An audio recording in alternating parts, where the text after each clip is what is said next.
Relentless Me Evoke, juntos na jornada do Alta Performance. Bem-vindo ao box Relação com o Medo. O medo normalmente, em outras palavras, também é um desconforto. Vamos para a vinheta.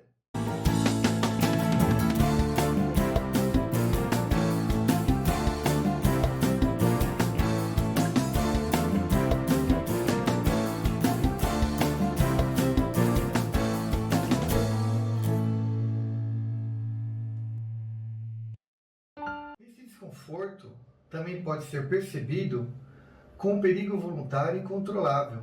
Ele pode ser duas coisas: realista ou não real, irrealista.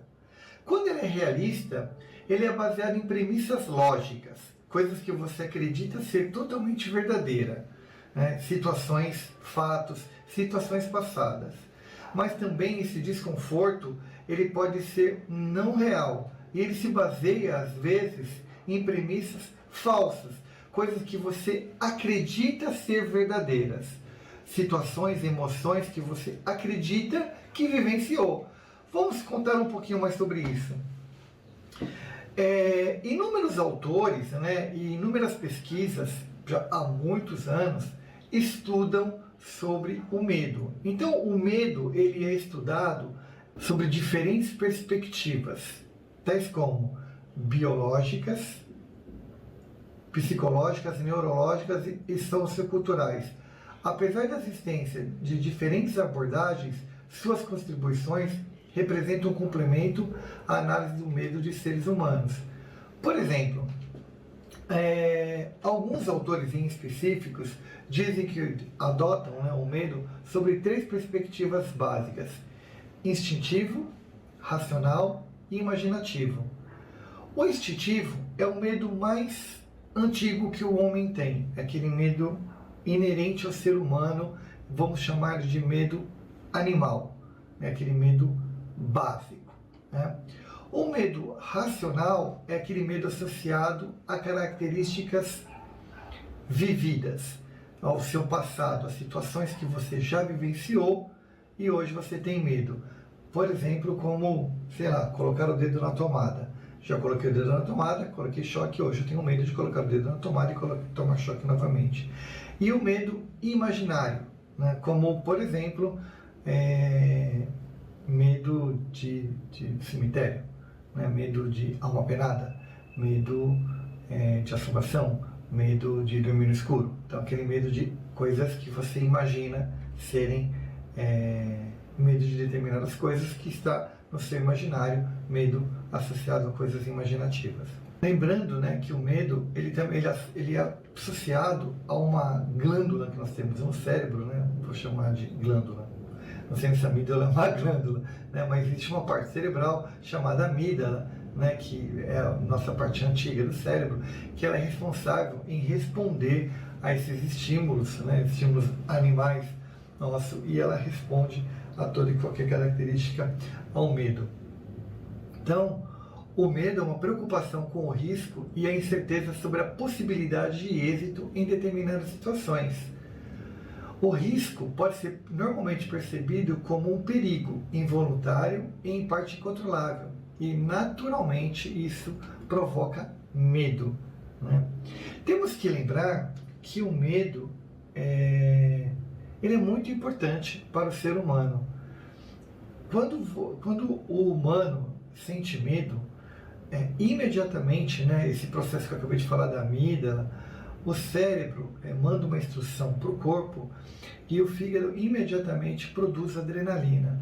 A adrenalina, quando ela entra no nosso sistema circulatório, ela vai produzir um efeito, né, um efeito físico no corpo humano, que é chamado de luta ou fuga. Basicamente, nós entramos num estado de resposta imediata. O luta ou fuga, se eu reconhecer que o objeto que está na minha frente eu posso enfrentá-lo, eu entrarei em luta. Se o objeto que estiver na minha frente eu perceber que eu não consigo lutar com ele, eu vou entrar em fuga. E a fuga se eu ver que esse objeto na minha frente, por exemplo, é um urso, né? Eu vou entrar em fuga, vou correr o mais rápido possível, ou seja, meus músculos vão se contrair, meu pulmão vai se encher de ar e eu vou ter uma explosão física, né? Então, por isso que a adrenalina ela é super importante para isso.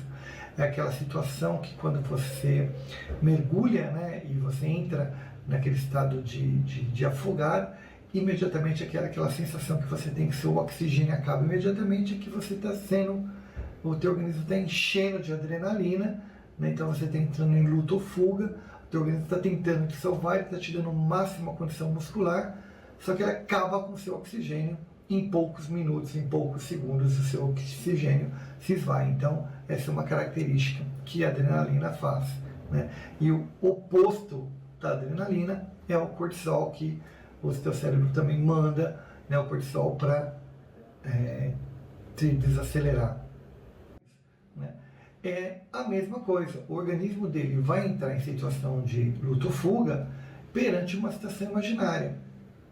Qual é o grande agravante disso, quando a gente tem essa condição do medo imaginário? Hoje nas organizações, eu vou falar disso com mais detalhe um pouco mais para frente, se fala muito do estresse, mas muito do estresse hoje está associado ao medo, só que não é correto se falar tenho medo nas organizações, o correto é falar tenho estresse.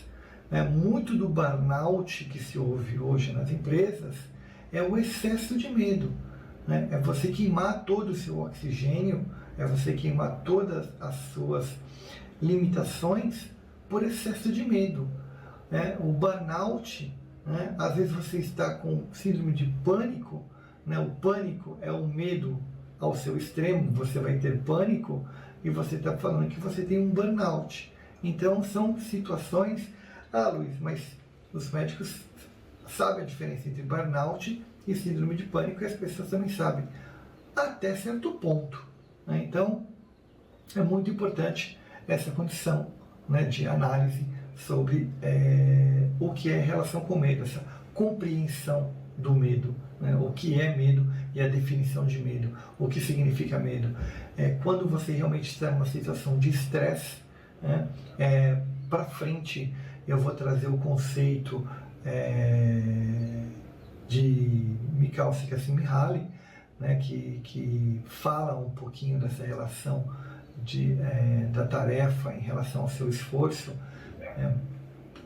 só para a gente pontuar exatamente essa situação, quando você está numa situação que ele fala muito, o estudo dele sobre a felicidade, né, quando você está no flow, né, mas não tem tanto a ver com relação com o medo, mas tem a ver com a relação de flow, para a gente entender um pouquinho, se você mexer muito nessa relação do flow, a pessoa pode estar entrando aí numa situação de estresse, sem estar percebendo que ela está se estressando, mas isso também pode, em determinado nível, né, se você não souber lidar com determinadas situações, você pode entrar numa relação com o medo.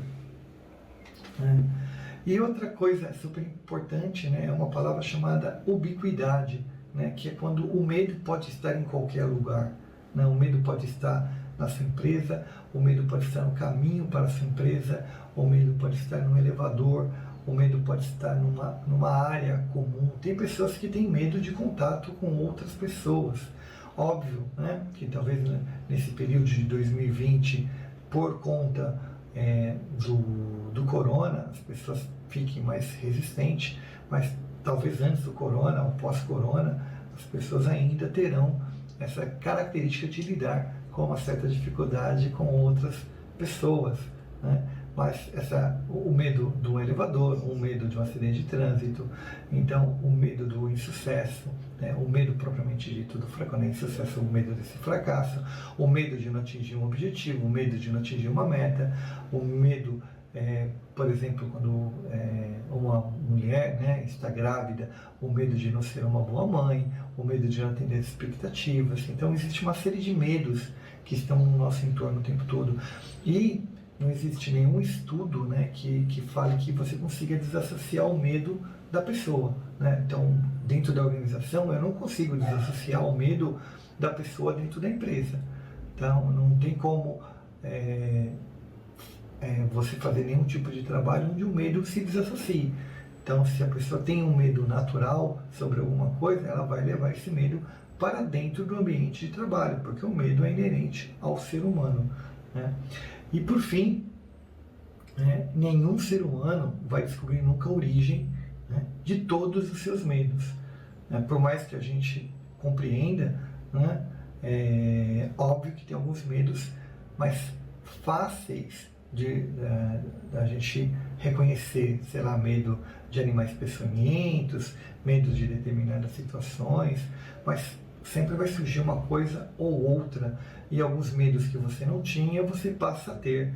De repente, até pouco tempo atrás, você não tinha medo de altura e você passa a ter medo de altura, você não tinha medo de avião e passa a ter medo de avião, você não tinha medo de cair, né, de andar na rua e cair, você passa a ter medo de cair, né, você não tinha medo de comer determinados alimentos, você passa a ter medo. Então, os medos também eles são transitórios, né, eles vão mudando com o passar do tempo.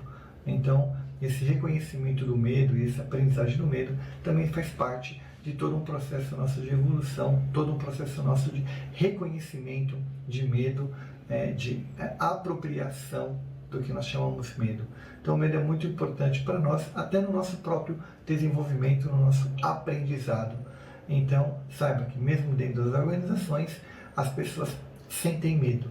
Então, às vezes, essa coisa chamada aversão a risco, né? Como que você trabalha com risco organizacional, né? Existe um percentual de medo por trás da palavra risco, né? Então, quando as pessoas falam assim, uma tomada de decisão sobre uma quantidade de risco ou não risco, né? Qual é o medo que as pessoas têm?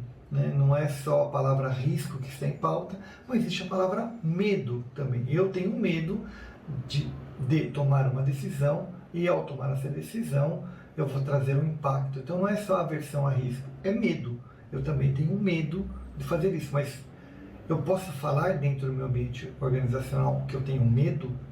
Eu posso falar para o meu parceiro que eu tenho medo? Como eu uso da situação medo? Como eu trabalho a situação medo? Como eu uso essa palavra? Em que contexto que eu posso usar a palavra medo? Então é disso que a gente está falando, né? Como a gente tem essa relação com o medo e como a gente aprende, reconhece medos. Então, nessa primeira etapa, a gente está fazendo as definições de medo para que a gente tenha esse entendimento, né? O que vou falar um pouquinho melhor dos medos internos, definições de medo, estudos de medo e por aí por diante, até a gente ter uma apropriação melhor de medo. Beleza? Até o próximo box, a gente se encontra lá.